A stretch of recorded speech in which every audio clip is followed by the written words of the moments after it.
METL is a company that is present in 12 African countries. It's into trading, it's into manufacturing, it's into agriculture, it's into distribution, petroleum, insurance, real estate. We basically contribute 3.5% of the GDP of Tanzania, and we employ 28,000 people. So we're the largest employers after the government. I have utmost respect for my father. I think I had an advantage. My father was a rich man. My father's revenues were $30 million when I joined him. Today we've crossed $1.5 billion. But I'm often been asked this question that, you know, who is smarter? You by taking that leap from 30 million to 1.5 billion, or your father? I think that my father and my grandfather are far more intelligent than I am, because, you know, to make money out of money is very, very easy.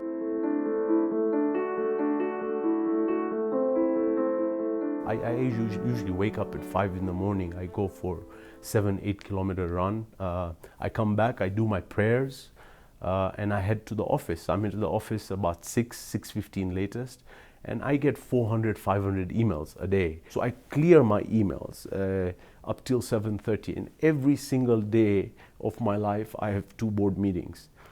They're board meetings that I chair, they're board meetings that I'm just a member of. And we sit down, we go through the profit and loss accounts, we go through the balance sheets, the cash flows, but we talk about strategy, we talk about internal audit, we talk about where we want to move with the business.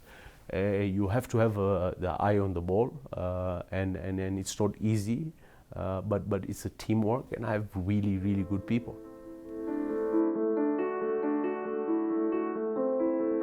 I come from a very poor background. I was born at home. My dad at that time thought that since I was the second child, it was a good idea, you know, to have a midwife and a doctor at home. They did not know that I had an umbilical cord that surrounded me, and during those times there was no ultrasound. So it got really, really complicated, and the hospital was far. And luckily, by the grace of God, I was born. And I was born in a place called Singida, which is in central Tanzania. It's about 750 kilometers from Dar, and it's a poor place. And when I graduated from Georgetown, I went back because my grandfather is buried there, my great-grandfather is buried there, the whole Dewji clan is buried there, and I was born there. And I went back to see what's happening. Now, if you look at Singida, it's an urban town, but the periphery is rural. So I decided to drive 5 kilometers out, and I met an old man. He was leaning down, there was a puddle of yellow water, there was a bucket, and there was a plate, and he would scoop that water to avoid to take that sand and put it into the bucket. So I greeted him, shikamo in Kiswahili, respectfully, and he responded to me, and I told him, sir, what are you doing, you know? And he says that, look, this is the water we're drinking. And he invited me to go to his house. When I went to his house, I saw young children drinking yellow water in used PET bottles. Now, later on, when I left, and then I asked him, who's your member of parliament? He says, the member of parliament of Singida is the minister of water. So he's like, listen, I know your grandfather, why don't you run for parliament? And I left, and I went back to Dar, and I started doing research, and I realized that a lot of kids were losing their lives because of waterborne diseases. I have children, I love my children, and I know every parent loves their children the way I love mine. You cannot tell me that a child from Davos, his or her life's value is more than a child from my constituency. And that was the trigger for me to run for parliament. And it was the best thing I did, because we took accessibility of water from 23% to 84%. And God willing, inshallah, we'll reach 100%. Philanthropy is very, very difficult. Philanthropy is more difficult than to run a business. I'll tell you why.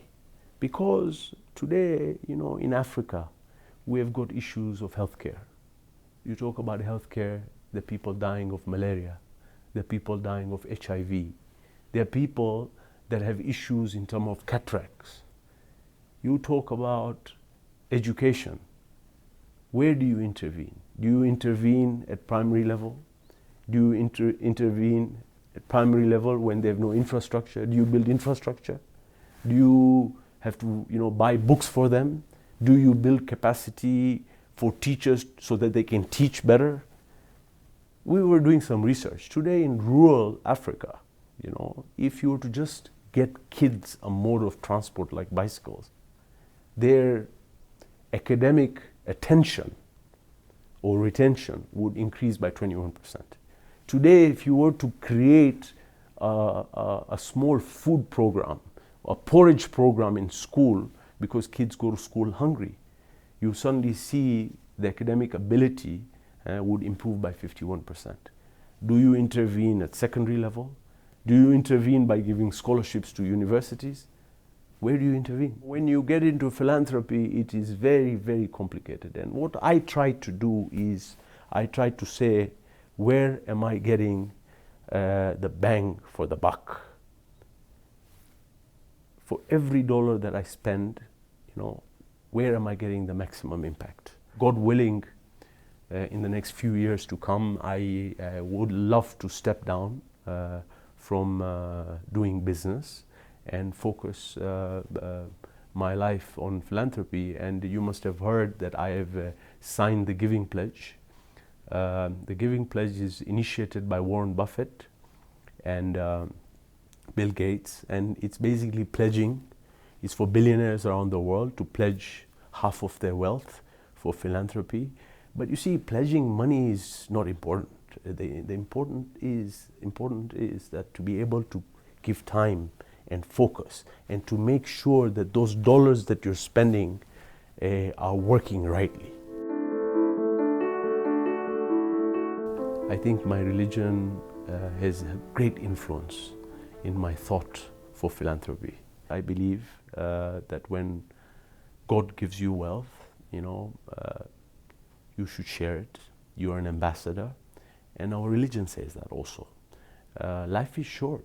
I don't believe in Darwinism or Big Bang Theory. I believe in hell and heaven. I believe that every soul will taste death. And when you die, you're going to be accountable for what you've done and what difference that you've made. Now, I'm not going to leave all these crazy amounts of money for my children. I will leave some money for them, and the rest they have to work for themselves.